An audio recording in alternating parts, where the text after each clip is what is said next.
On July 8, 2025, the world caught a glimpse of what may soon redefine the balance of air power in the Pacific.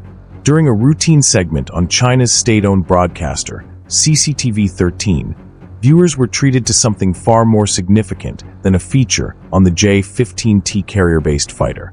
In the background of the footage, unmistakable to those who know what to look for, were multiple J-35 stealth fighters, lined up at different stages of final assembly at Shenyang Aircraft Corporation's facility. This wasn't a leak. This was deliberate. China had just made a statement to the world. Serial production of its next-generation stealth fighter had begun. The aircraft, long suspected to be China's answer to the U.S. Navy's F-35C, had remained shrouded in secrecy for years. Various prototypes had been seen in satellite imagery and blurred airshow glimpses, but official acknowledgement had been scarce. Now, the veil is lifted, and what lies beneath could reshape the air warfare landscape. The J-35, sometimes informally called the FC-31 or J-31 in earlier iterations, represents China's most serious attempt to project fifth-generation air power from aircraft carriers. It is a twin-engine, stealthy, carrier-capable multi-role fighter, with low observable features, internal weapons bays, and advanced avionics designed for network-centric warfare.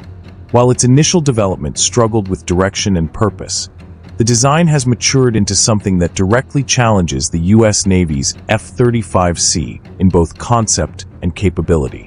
What made the CCTV broadcast so telling wasn't just the presence of the aircraft, but the sheer number of them. Analysts spotted at least 5 distinct airframes, all in advanced assembly stages. This wasn't prototyping. This wasn't testing. This was serial production, something that marks a turning point in Chinese naval aviation. China's push toward indigenous stealth fighter development has been decades in the making. From the days of license-producing Soviet jets to developing the J-10 as a domestically engineered fourth-generation fighter, the evolution toward fifth-generation capabilities has been methodical. The J-20, currently flying with the PLA Air Force, was the first bold leap, but it was never intended for carrier use. The J-35, however, was tailor-made for sea operations, folding wings, beefed-up landing gear, and compatibility with catapult-assisted takeoff from China's latest carriers. And that's the critical context. The J-35 doesn't fly in isolation. It is part of a grander design, China's expanding carrier fleet. The Fujian, China's third aircraft carrier and the first equipped with electromagnetic catapults, is nearing combat readiness. Unlike the ski-jump carriers Liaoning and Shandong, the Fujian can launch heavier, more capable aircraft like the J-35. This combination of new-generation flat-top and stealth-capable air wing puts China on a trajectory that mirrors the American Carrier Strike Group model. The implications for U.S. naval power projection in the Indo-Pacific are serious. For decades, American carriers have operated with the assurance of air superiority. That dominance has been underpinned by stealth fighters like the F-35C, backed by vast intelligence networks, AWACS, and electronic warfare capabilities. But now, China is positioning itself to contest that dominance directly, not just through area denial weapons or missile systems, but in the air, on the sea, with fifth-generation platforms. The J-35's sensor fusion capabilities, while still under evaluation, are said to integrate active electronically scanned array radars, electro-optical targeting systems, and advanced data links. If these systems prove even 70% as capable as their American counterparts, it still grants China a substantial leap in its ability to conduct long-range, networked, high-survivability missions over contested waters. And it's not just about technology. It's about tempo. Serial production means China is no longer tinkering with the idea of a stealth naval fighter. It's committing to it. Production lines can be scaled. Pilots can be trained. Carrier flight decks can be adapted. Each new aircraft represents not just capability, but strategic intention. Western analysts have long debated whether China would settle for quantity over quality.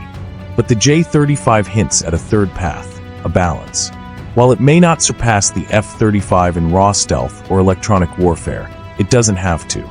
Its real value lies in being good enough, in large numbers, deployed from modern carriers within striking distance of critical choke points and contested islands. If deployed in squadrons aboard future Fujian-class carriers, the J-35 could give China a credible power projection tool, one that could threaten forward U.S. bases, deter regional rivals, or impose no-fly zones in flashpoints like the South China Sea or the Taiwan Strait. And it raises new questions for planners in Washington, Tokyo, Canberra, and beyond. The United States, for its part, is unlikely to be caught flat-footed. The U.S. Navy continues to evolve the F-35 program, integrate next-gen weapons, and expand the capabilities of its carrier fleet. But what was once a largely uncontested domain, fifth-gen carrier operations, now faces a real challenger. There are, of course, caveats. Building a stealth jet is one thing. Operating it effectively is another. China still lags a little behind in engine technology, and the invisible ecosystem that makes fifth-generation warfare so potent: secure data networks, joint force integration, and real-time battle management. But Beijing learns fast.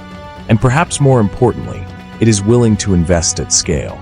The CCTV footage was no accident. It was strategic messaging. It was China's way of signaling to its domestic audience that its aerospace sector is world-class.